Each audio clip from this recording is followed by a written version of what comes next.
você colocou essa questão de Jung, a oportunidade que ele teve no momento de criar com os espíritos ajudando ele, mas a gente sabe, eu não sei se eu estou sendo certa aqui, que eu faço um acompanhamento um pouco assim das obras de Jung, não sei tudo, não domino tudo, mas acho a corrente de pensamento dele muito interessante, né? O meu terapeuta, ele é junguiano também, não sei se por conta também disso, mas Jung, ele não se declarava nem espírita e nem, assim, pertencente a nenhuma religião. Não é isso, Flávio? Exato, exato. Jung é de uma família de protestante, o pai dele, e se não me falha a memória, o pai e o avô frequentavam a família toda, mas o pai e o avô frequentavam, e o pai, inclusive, preparava discursos na condição de pastor na igreja luterana que eles frequentavam. Jung teve uma formação religiosa, mas ele não se vinculou a religião nenhuma, ele viveu numa época de grande materialismo, de predominância do pensamento científico, ele se filiou a Freud. Freud, na fundação da psicanálise, era materialista, tinha inclusive uma ojeriza com a religião, porque a religião que Freud conheceu era realmente uma religião perturbadora, e Freud percebeu que em muitas situações a religião acabava gerando conflitos emocionais nos seus fiéis, nos seus seguidores. E graças a isso, Freud se afastou do pensamento religioso. A leitura da psicanálise tradicional é uma leitura de que, no fundo, para a psicanálise freudiana convencional, a busca pela religião é uma herança infantil nossa.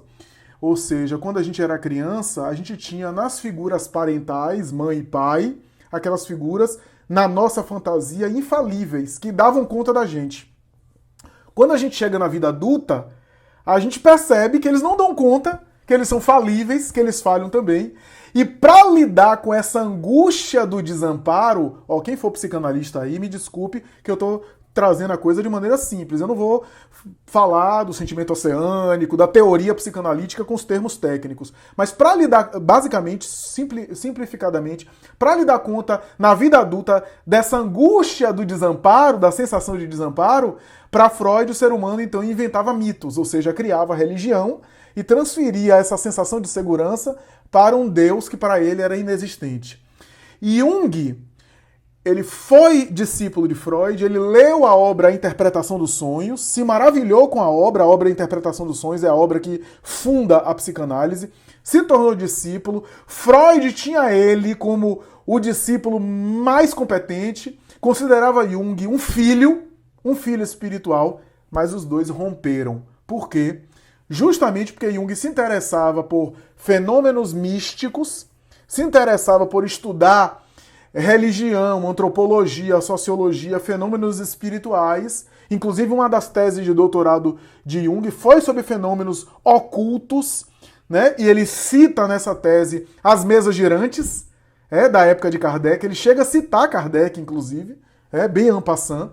Ele tinha um conhecimento enciclopédico estupendo, é impressionante como Jung conhecia muita coisa, tinha uma leitura de tanta coisa, viajou para a Índia, conheceu um monte, ele tinha um conhecimento, na minha opinião, Jung foi de todos, embora ele se divorciou de Freud, ele continuou contribuindo com as teorias da psicanálise, né? Na escola dele, psicologia analítica, mas quando eu falo psicanálise aqui, no sentido abrangente, todas as teorias que lidam com o inconsciente. Tá? Então, ele continuou contribuindo nesse sentido e, para mim, ele foi de todos os autores, quem melhor expandiu e aprofundou e desenvolveu o pensamento da psicanálise. Mas, de fato, Sônia, você tem razão.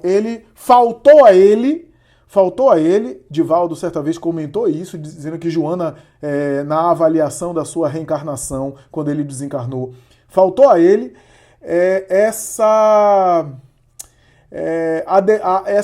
defesa mais clara e essa abertura maior, sem preconceitos, para com os fenômenos espirituais e, sobretudo, para com a reencarnação.